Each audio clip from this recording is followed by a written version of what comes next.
All right. Well, hello and welcome to another Stop Hinkley news roundup, the highlights of what's been going on. Now, it's been a while, so thank you for your patience. But we'll look at a few things that have happened in the winter quarter, which are of interest to people who have tuned into what Stop Hinkley's about. So, back in December, we had what we haven't done since 2017, which is we dusted off the giant model turkey, the cold turkey, of course, and took it out to Hinkley C because it was back along in 2017 that we unveiled the turkey, which of course was because back in the day, EDF said that you'll be cooking your Christmas turkey in 2017 on Hinkley C electricity. And that clearly didn't happen. So we dragged the turkey up there and got very good publicity in 2017. I'm pleased to say that, I'm not pleased to say we were able to repeat in 2025 because that's not what we really wanted to do. But 2025 came. That was the definite date for starting Hinkley C. And of course, we're still at least 6 years away from Hinkley C possibly starting up. So there we are, and we got some quite nice publicity for that. The turkey and the cold vegetables.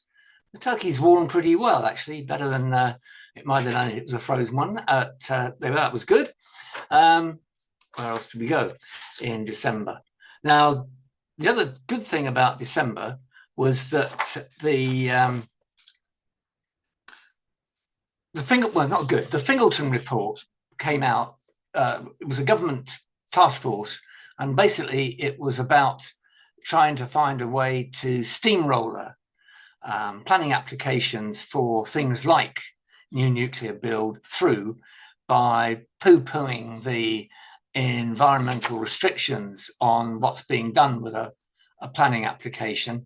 And it came out, they cited all sorts of things, but we were able to, well, not us, but clearly we think it's nonsense.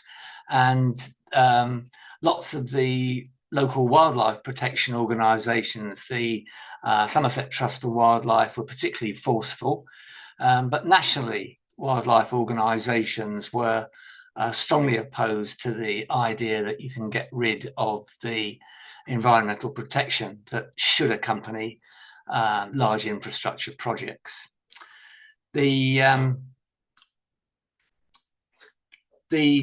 other thing, so that's ongoing, but of course it raised that, as ever, the thing that comes up with these environmental measures is fish protection for Hinkley C, and people are only too happy to point out that there's fish protection. EDF, of course, are happy to point out that there is fish protection for Hinkley C, and that there isn't fish protection, or hasn't been fish protection for any of the other nuclear power stations along the Bristol Channel, Oldbury, Berkeley, Hinkley A, Hinkley B, and as a result, the fish population of the channel has become depleted. So belatedly, EDF undertook to do something about that. And one of the things it's gone for is its idea. It thought it was a real showstopper to put it into the three fish protection measures it's got as part of the planning application and the approval for that. And one of them is an acoustic fish deterrent. This is, of course, the notorious fish disco. And to, if you like, put some substance to the Fingleton report on the cost of it all, EDF, well, in fact, not EDF, it's just a local comms guy has come up with the figure of £700 million. Now, he's got that by adding together the cost of absolutely everything that has gone into fish protection. Anything to do with the outfall tunnels, particularly at the seaward end of them, anything whatsoever to do with that. Of course, the fish protection measures themselves. And for information, it's a pessimistic estimate that the acoustic fish deterrent may cost £50 million. You get an awful lot of fish deterrent for that. But the 700 million includes every last rivet. And of course, it includes the massive lawyers' fees that EDF has incurred over the years from their first appeal against the fish deterrent, which went to various courts and involved the Department for the Environment, for DEFRA, Food and Rural Affairs, in vast costs as well. And of course, the cost of its proposed mitigation inquiry for upsetting a whole lot of local landowners by threatening to turn their farmland into salt marsh in some shape or form, both sides of the Severn, and the vast costs they would have incurred in doing that, along with all the other stuff they've been doing.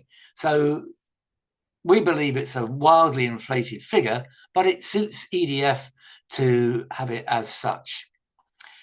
So what else is going on site that you should be interested in? Churn. This is, of course, as to be expected, but it makes local headlines.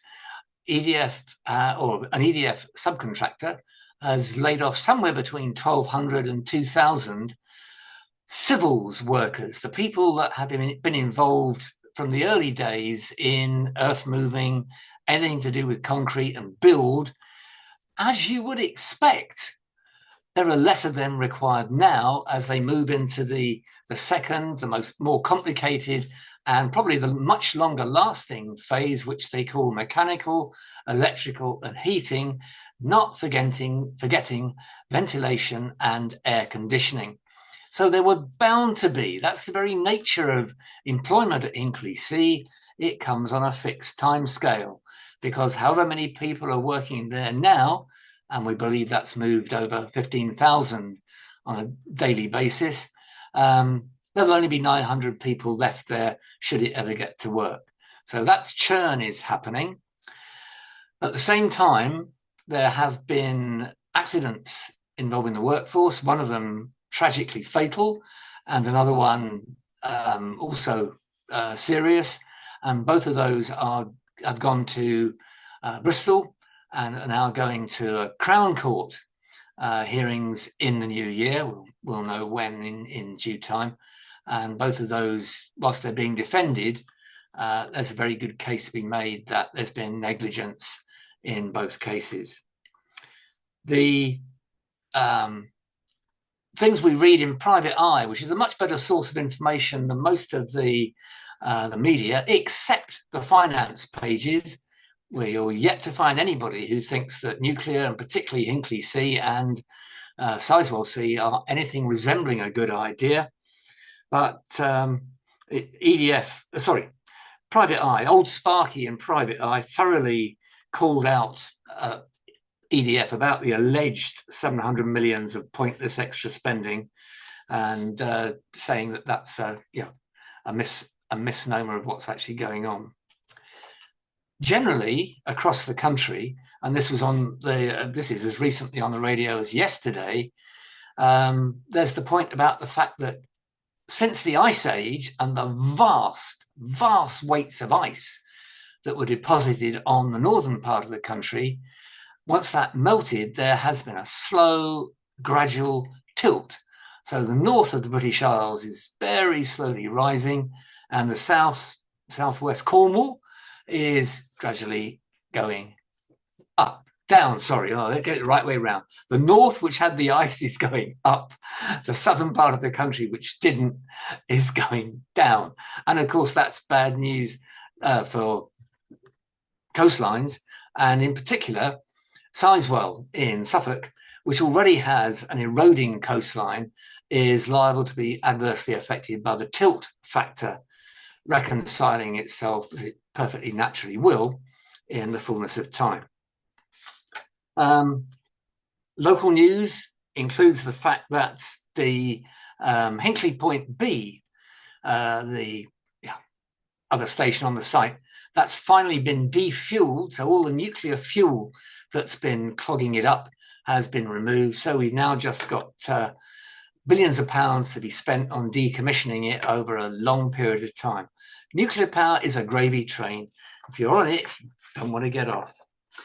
The other bad news excuse me, on the current construction is that the Office for Nuclear Regulation, the regulator, ONR, has uncovered significant fire risks at Hinkley C and is busily making court cases out of those, as well as the ones for the injuries. There's been various incidents and fire safety flouting that EDF is going to be held accountable for. Other sort of national news is a general enthusiasm for smaller modular nuclear reactors. Now, Rolls-Royce are in the line of fire because they haven't got a small modular reactor. They've got an advanced modular reactor, which is somewhere between what's internationally recognized as a small one and the large ones like Hinkley C. So it fits somewhere on the strain, but it's not, you couldn't put it in your pocket. That's for sure. And the thing about that is that Rolls-Royce is so confident about how that's going to go that they refuse to spend a penny on it unless the government subsidizes all the development work for it and all the testing, trials, the prototype, and they have in their back pocket an order for a substantial number of these things at the end of the day. So it's a stitch up. We're going to be forced to pay. We are already paying £1 a month bounty for Sizewell C, and that can only go higher. And well, EDF are refusing to put a timescale on Sizewell C, so quite how long you'll be paying that remains to be seen, but certainly that's on the up. The last thing I'll draw your attention to, I have it in front of me, is an article in the Observer at the end of February from the current UK chair of EDF.